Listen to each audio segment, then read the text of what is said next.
Thanks very much for joining us. Good morning, David. So, look, we saw your counterpart, Ukraine's ambassador to the United States, sitting there in the Oval Office with her head in her hands while these two leaders were arguing. How did you react to this moment? I don't envy my ambassador in Washington. These are very challenging times, and when you represent a country and when you spend like almost 4 years, like in case of Oksana, working on American support, working on engagement with American leadership, of course, that was one of those moments which was very difficult for her and painful. So I can relate to that. But at the same of at the end of the day, this has just happened. We've seen what has happened, and I'm just thinking about how would I react if I was there in the room, and what I would feel. But I can certainly, we're all human beings and we all react to what we see. And how did you react watching it from here? I woke up very early and I was watching the press conference, the entire it was all live basically for 45 minutes.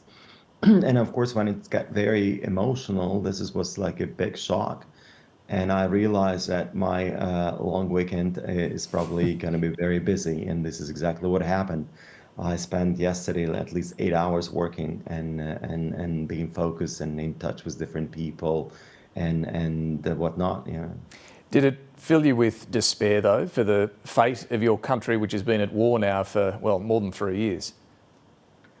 No, it didn't. And I think that comes from the fact that we've had this war for 11 years, and the past 3 years, of course, were brutal. And the message of Zelenskyy, which he delivered to America when he came, he thanked the President of the United States for help. He thanked the Congress and the people of America. We count on American support. Americans are our partners. Our security depends on America. And we, more than anybody else, want to achieve peace, but that peace must be sustainable. It must be robust. And most importantly, we need to get some fairness. We need to get justice done. And also we need security guarantees. And those security guarantees are not possible without American involvement. We'll need them on board. And we cannot surrender. And because that would be the easiest probably way how to end this war. So to have any ceasefire, we need to understand what happens next. And of course, the deal on critical minerals looked like a first step towards getting further commitment from the U.S. to work on other matters, because Europe support for security in Europe depends on America. Security in the Indo-Pacific depends on America. Security of Australia depends on America. There are so many countries which depend on American leadership, and we're all in the same boat together. But this time we need to demonstrate unity. We need to be all together because we are dealing with a dictator. We're dealing with the authoritarian regime, which has assaulted entire democratic world. And this is what we have to deal with. But we're not seeing that unity. We didn't see a critical minerals agreement. We didn't see any assurance from the US of any sort of security guarantee. Instead, we saw your president being shouted at, being told to be more grateful, being told he's standing in the way of peace, that he's pushing propaganda, then told to leave the White House. I mean, surely that causes you alarm. The critical minerals deal could still be salvaged, and I think you've seen the White House statement on this, and President Zelenskyy has sent a clear signal. We're interested in getting that deal done because we believe that critical minerals and the development of them in Ukraine will help us rebuild the country. And this is where the opportunity for Australian mining companies and geological companies also is to cooperate with Americans to help us develop those resources. So how does it get done, though? How does this critical minerals deal and any sort of security assurance get done now? Oh, we'll have to see how it goes. As you know, Keir Starmer, Prime Minister of Britain, is hosting a summit, and President Zelenskyy arrived in London last night. Also, the Prime Minister of Italy, Meloni, will be hosting another biggest summit on Thursday, which will involve all the European leaders. But there was such an outpouring support for President Zelenskyy yesterday. The leadership of the EU made a very strong statement. Individual leaders of different countries, including Prime Minister Anthony Albanese and Prime Minister Christopher Luxon, both of them issued statements in support. And I'm personally thankful to Prime Minister Anthony Albanese for doing so. But as you said, the US is critical, and the Republicans have rallied around Donald Trump. They've cheered him on. What gives you any hope that the US can still come to any sort of agreement here? It comes from my experience of living in America and working with Americans. I was 15 years old. I went to Tennessee. I lived with an American Pentecostal family for a year.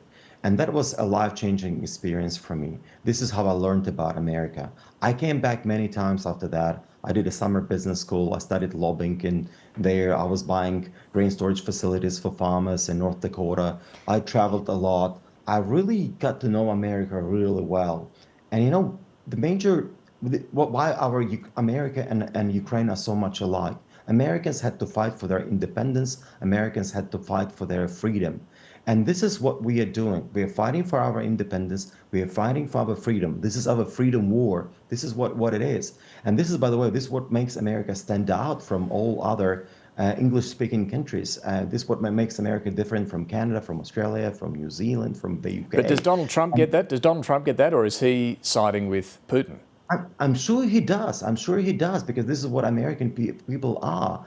They're extremely religious, and they believe in their freedom. Actually, freedom is more important for Americans than, let's say, fairness, even sometimes, which is different here in Australia. And I think this is where we are fully aligned. I mean, this is a concept of freedom, the values we are fighting for.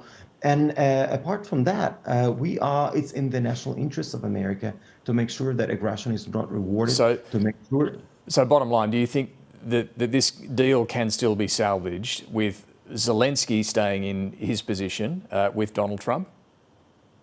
I'm optimistic that we can find a way to move forward. That's the only I have hope, and there are lots of things happening behind the scenes. There are also some other leaders who are involved in intermediaries at the moment. So we'll see how it goes. Emotions were high. We all know it. But what Zelenskyy is a very direct man and very honest man. And of course, whatever statements we've seen for the past 2 weeks were not very helpful generally. But there was hope, and everybody was getting ready for the deal. As you know, I was talking on media about this, and it looked like, we got a good deal, because the one that was originally offered and the one that we eventually negotiated was a way forward, because it was a mechanism for us to promote growth in Ukraine, to promote and invest into develop a reconstruction and rebuild of the country. And that was the first step. Of course, we all talked, and what we are concerned about is the security guarantees. Can we have the deployment of the European troops in Ukraine? What about the presence of the NATO Navy in the Black Sea? What about air defense systems? What about licenses for some of the weapons from the US? And we cannot survive without American commitment. We cannot survive without American support. That's interesting. So even if European leaders agree to step up their support, you're saying you cannot survive unless the US is part of this? No, I mean, we will keep on fighting. We will not surrender. But to end this war, we need American involvement, and everybody needs American involvement. And what happens if that's not there? America, this is the world which we live in. Republic of Korea needs America. Japan needs America. So if it's not there, what happens? What happens to Ukraine? Well, the war will last. We'll keep on fighting, but it will be more difficult, and we'll be losing ground. But we'll keep on fighting. I mean, for us, we know what's the alternative. The alternative is to live in the occupation. The alternative is to live in a country which is killing, torturing people, which is violating human rights. We know what the alternative is. For us, it's existential. If we don't fight, it's the end of Ukraine. And this is what Putin wants. Putin is on a mission to destroy Ukraine's sovereignty. And in terms of Australia, just finally, I mean, Europe's discussing what it can do. Should Australia be prepared to step up its level of support to help fill any gap here? I'm personally grateful to the Prime Minister Anthony Albanese. I'm grateful to the Leader of Opposition, Peter Dutton, for standing strong with Ukraine, for maintaining that bipartisan support. And the statements have been made. They've been very heartening to me, very heartening to the Ukrainian people who've seen those statements, who have responded very positively to them. Elections are coming. I got a commitment from both leaders that should they win the elections, they will continue supporting Ukraine. And this is what I rely on. Ambassador Vasyl Myroshnychenko, thanks very much. Thanks a lot for having me.